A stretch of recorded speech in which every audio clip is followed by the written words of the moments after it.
നമസ്കാരം.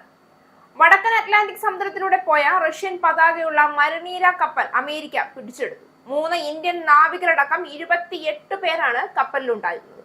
ഇവരെ എല്ലാവരെയും അമേരിക്ക കസ്റ്റഡിയിലെടുത്തു കഴിഞ്ഞു. ഇവർക്കെല്ലാവർക്കും മാന്യവും മനുഷ്യത്വപരവുമായ പരിഗണന നൽകണമെന്ന് റഷ്യ ആവശ്യപ്പെട്ടിട്ടുണ്ട്.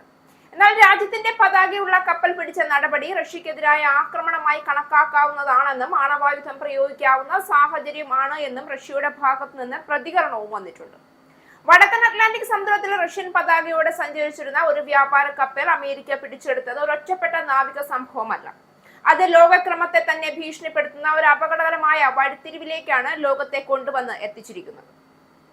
28 നാവികരെ, അതിൽ 3 ഇന്ത്യക്കാരെ വരെ കസ്റ്റഡിയിലെടുത്ത ഈ നടപടി കടൽ കൊള്ളയാണെന്നും അതിനു മറുപടിയായി ആണവായുധം വരെ ഉപയോഗിക്കാൻ അന്താരാഷ്ട്ര നിയമം അനുവദിക്കുന്നുണ്ട് എന്നുമുള്ള റഷ്യയുടെ പ്രതികരണം ലോകം ഇന്ന് എത്രത്തോളം അസ്ഥിരതയുടെ അരികിലാണ് എന്ന് വ്യക്തമാക്കുന്നു. ഇത് വെറും അമേരിക്ക റഷ്യ തർക്കം മാത്രമല്ല.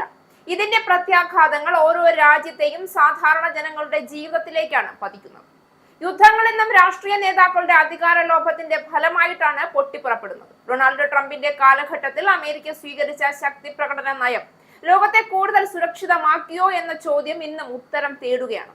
റഷ്യൻ കപ്പൽ പിടിച്ചെടുത്ത നടപടി അന്താരാഷ്ട്ര കടൽ നിയമങ്ങളുടെ അതിരുകൾ ലംഘിക്കുന്ന ഒരു അപകടകരമായ മാതൃകയാണ്. ഒരു രാജ്യത്തിന്റെ പതാകയുള്ള കപ്പലിനെ തുറസായ സമുദ്രത്തിൽ പിടിച്ചെടുക്കുന്നത് നാളെ മറ്റൊരു ശക്തി രാജ്യം മറ്റൊരു കപ്പലിനോടും ചെയ്യില്ല എന്ന് ഉറപ്പുണ്ട്. നിയമങ്ങൾ ശക്തരുടെ ആയുധങ്ങളായി മാറുമ്പോൾ നീതി എന്ന ആശയം തന്നെ അപ്രസക്തമാകുന്നു. ഇതിന്റെ ആദ്യത്തെ പ്രത്യാഘാതം ആഗോള വ്യാപാരത്തിലാണ്.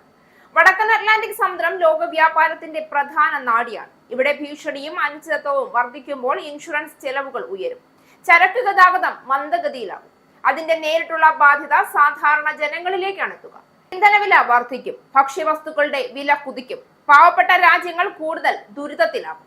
യുദ്ധത്തിന്റെ പുക ഉയരുന്നത് സമുദ്രത്തിലാണെങ്കിലും അതിന്റെ ചൂട് അനുഭവിക്കുന്നത് സാധാരണക്കാരുടെ വീടുകളിലാണ് എന്ന് ചരിത്രം വീണ്ടും വീണ്ടും തെളിയിച്ചിട്ടുണ്ട്. രണ്ടാമത്തെ പ്രത്യാഘാതം നയതന്ത്ര ബന്ധങ്ങളിലാണ്. ആണവായുധം വരെ പരാമർശിക്കുന്ന നിലപാടുകൾ ലോകത്തെ ശീതയുദ്ധകാലത്തേക്കാൾ ഭീതിജനകമായ അവസ്ഥയിലേക്കാണ് നയിക്കുന്നത്. ട്രംപിന്റെ അമേരിക്ക ആദ്യം എന്ന സമീപനം കൂട്ടുകെട്ടുകളും അന്താരാഷ്ട്ര കരാറുകളും ദുർബലമാക്കി. അതിന്റെ ഫലമായി ഇന്ന് ചെറിയ ഒരു നാവിക സംഭവം പോലും ആഗോള സംഘർഷമായി മാറാൻ സാധ്യതയുണ്ട്. നയതന്ത്ര ചർച്ചകൾക്ക് പകരം ഭീഷണി മുൻനിരയിൽ വരുമ്പോൾ സമാധാനം അപ്രത്യക്ഷമാകുന്നു. ഇന്ത്യക്കാരായ നാവികരുടെ കസ്റ്റഡിയും ഈ സംഭവത്തിന്റെ സത്യം തുറന്നു കാണിക്കുന്നു. യുദ്ധങ്ങളും രാഷ്ട്രീയ തർക്കങ്ങളും നേതാക്കൾക്കിടയിലാണ് നടക്കുന്നത്. എന്നാൽ അതിന്റെ വില കൊടുക്കുന്നത് സാധാരണക്കാരാണ്. ഒരു കപ്പലിൽ ജോലി ചെയ്യുന്ന സാധാരണ നാവികർ, അവരുടെ കുടുംബങ്ങൾ, അവരുടെ ഭാവി, ഇതൊന്നും വലിയ ശക്തികളുടെ കണക്കുകൂട്ടലിൽ പോലും ഇടം പിടിക്കുന്നില്ല എന്നുള്ളതാണ് വാസ്തവം. ഇത് ലോകത്തിന്റെ യാഥാർത്ഥ്യമാണ്. ആണവായുധത്തെക്കുറിച്ചുള്ള റഷ്യയുടെ പരാമർശം വെറും വാക്കുകളായിരിക്കാം.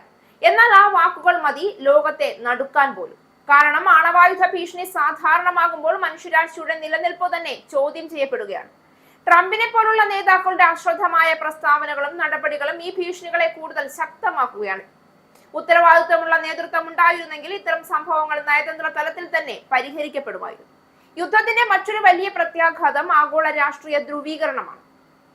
രാജ്യങ്ങൾ 2 ചേരികളായി പിളരുന്നു. നിഷ്പക്ഷത എന്ന ആശയം പോലും നശിക്കുന്നു. ഇത് ചെറിയ രാജ്യങ്ങൾക്ക് വലിയ അപകടമാണ്. ശക്തികളുടെ പോരാട്ടത്തിൽ അവർക്കുള്ളത് തിരഞ്ഞെടുപ്പല്ല, നിർബന്ധിതമായ ചേരിചേരലാണ്. ട്രംപിന്റെ ശക്തമായ ഈ ധ്രുവീകരണം ഇന്നും ലോകത്തെ പിന്തുടരുകയാണ്. യുദ്ധം ഒരിക്കലും പരിഹാരമല്ല. ഒരു കപ്പൽ പിടിച്ചെടുത്തതിലൂടെ ഒരു രാജ്യവും കൂടുതൽ സുരക്ഷിതമാകുന്നുമില്ല. മറിച്ച് ലോകം കൂടുതൽ അസ്ഥിരമാവുകയാണ്. ശക്തി പ്രദർശനങ്ങൾ രാഷ്ട്രീയ നേട്ടങ്ങൾ കൊയ്യാൻ സഹായിച്ചേക്കാം. എന്നാൽ അതിന്റെ ദീർഘകാല വില മനുഷ്യരാശിയാണ് കൊടുക്കേണ്ടി വരുന്നത്. ട്രംപിന്റെ ആക്രമണാത്മക നയങ്ങളുടെ പ്രത്യാഘാതങ്ങൾ ഇന്നും ലോകത്തെ വേട്ടയാടും. നിയമങ്ങളും നയതന്ത്രവും പരസ്പരം ബഹുമാനിക്കാതെ പോയാൽ യുദ്ധത്തിന്റെ തീ ഒരാളെ മാത്രം ചുട്ടുകളയില്ല, അത് മുഴുവൻ ലോകത്തെയും ചുട്ടു ചാമ്പലാക്കും.